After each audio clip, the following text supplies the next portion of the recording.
नमस्कार। प्रसंगर्श में आप सभी का स्वागत है। प्रसंगर्श में आज बात करेंगे राजस्थान के मुख्यमंत्री भजनलाल शर्मा की। बात करेंगे बड़े बड़े नेताओं के कुंभ मेले में जाने की। बात करेंगे भाजपा संगठन की और साथ ही करेंगे मंत्रिमंडल की। लेकिन इसके साथ ही बात करनी पड़ेगी आईएएस और आईपीएस के ट्रांसफर की भी, वसुंधरा राजे की भी। लेकिन शुरुआत करते हैं मुख्यमंत्री भजनलाल शर्मा से। मुख्यमंत्री भजनलाल शर्मा हालांकि नित्य प्रति कोई न कोई नई स्कीम लेके आते हैं, नई योजनाएं लेकर के आते हैं। और अभी जो प्रधानमंत्री नरेंद्र मोदी ने 5 दिसंबर को जयपुर के अंदर एक बहुत बड़ी विशाल जल वाली योजना की थी, उसका भी उन्होंने नाम राम भगवान के नाम पर रख दिया, जिसका आज अखबारों में फ्रंट पेज पे विज्ञापन भी छप रहा है। लेकिन दिक्कत है कि पेज कहाँ फंसा है, भाजपा के संगठन के चुनाव को लेकर के और मंत्रिमंडल के पुनर्गठन को लेकर के।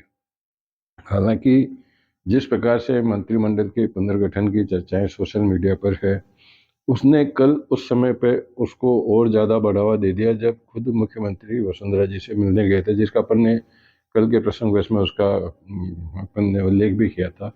और बता यहाँ तक तो देखो, मतलब इंटेलिजेंस इतनी है कि मैं और आपके साथ में बैठ के अकेले में कोई बात कर रहा हूँ, लेकिन बाहर वाले लोग कह रहे हैं कि नहीं, रमेश जी के और उस अमुक आदमी के बीच में ये बात हो गई।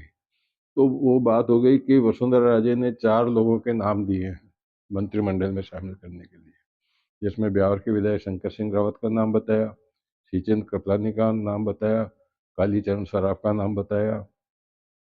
तो ये नाम बताए जिसमें अब नाम बात तो उनकी हुई है, अब बात नाम को लेकर के हुई भी है या नहीं हुई है, संगठन को लेकर के हुई भी है, किस मामले में हुई, लेकिन राजनीति में एक हलचल सी मच गई कि नहीं, अब ये मंत्रिमंडल का फिर तारीख आ गई साहब, 24 जनवरी तारीख दे दी। लेकिन अब 24 जनवरी को, कल तो 24 जनवरी है, अभी तक किसी तरह की हलचल नहीं। हलचल इस बात की है कि वर्तमान में जो भजनलाल कैबिनेट है वो कुंभ में स्नान करने जा सकती है एक साथ।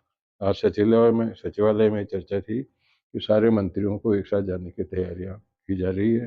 हालांकि मुख्यमंत्री अपने परिवार के साथ डुबकी लगा के आगे थे, लेकिन समझा जाता है कि मुख्यमंत्री के साथ में कैबिनेट भी जाएगी। अब जब बात कुंभ की चल रही तो बात कर लेते हैं अमित शाह की।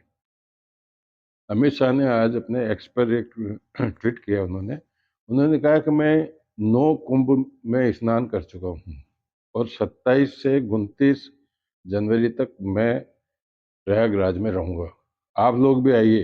उन्होंने निमंत्रण भी दिया कि आप लोग भी आइए। और सबसे बड़ी बात है कि आज शाम को जो एक सोशल मीडिया में चर्चा है, वसुंधरा राजे एक दिन के लिए जोधपुर गई थी। कल वो जोधपुर पहुंची थी, रात को विश्राम वहीं किया उन्होंने, आज वहीं रही। और कल वो विधायक हैं जीवराज, उनके यहाँ किसी कार्यक्रम में मिलने उनके आवास पर जाएगी। उसके बाद में फिर वो जयपुर रवाना होंगी। लेकिन चर्चा है कि 27 जनवरी को उनका भी कुंभ मेले में जाने की चर्चाएं हैं कि वो भी 27 तारीख को कुंभ मेले में जा सकती हैं। देखने वाली बात होगी कि अब सब नेता जा रहे हैं, बड़े बड़े सारे राजनाथ सिंह जी चले गए थे, योगी आदित्यनाथ चले गए। और देखो, मतलब धर्म से तो लोगों को, राजनीति को नहीं जोड़ना चाहिए।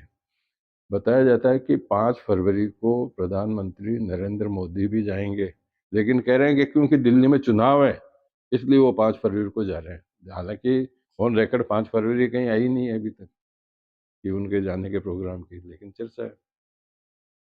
अब भाजपा संगठन में जो मंडल अध्यक्षों की नियुक्तियों का दौर चालू हो गया है। बाड़मेर के अंदर आज नागौर में भी सूची जारी की है कि नागौर की भी। लेकिन अजमेर ज़िले में पेच फंसा हुआ है। अजमेर ज़िले में हालांकि 3 नाम चर्चाओं में है, जिनका पैनल बन भी गया है।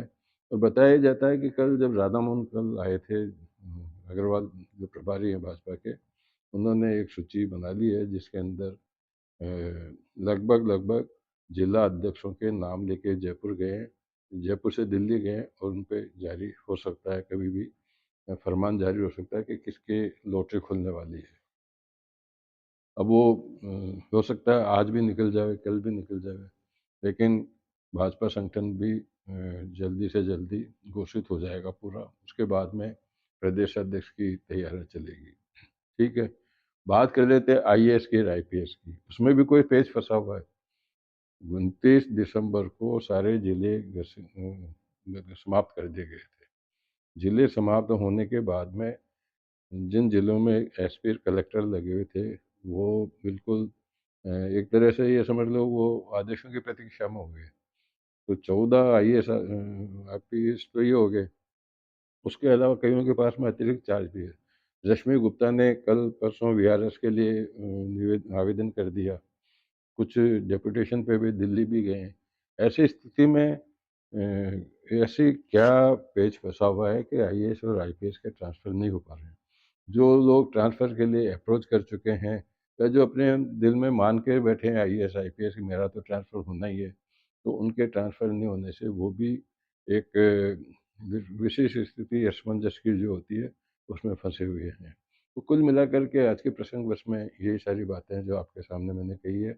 और जो अब चर्चा एक नई शुरू हुई है उसके बारे में बात करेंगे कल, कि जो अशोक गहलोत के समय में 62 पंचायतों को नगर पालिका बनाया गया था, उनको भी वापस पंचायत बनाने की सुगबुगाहट है। लेकिन उसमें क्या कुछ रहता है उसके बारे में आने वाले प्रसंग में बात करेंगे। आज के प्रसंग को यहीं विराम देते हैं।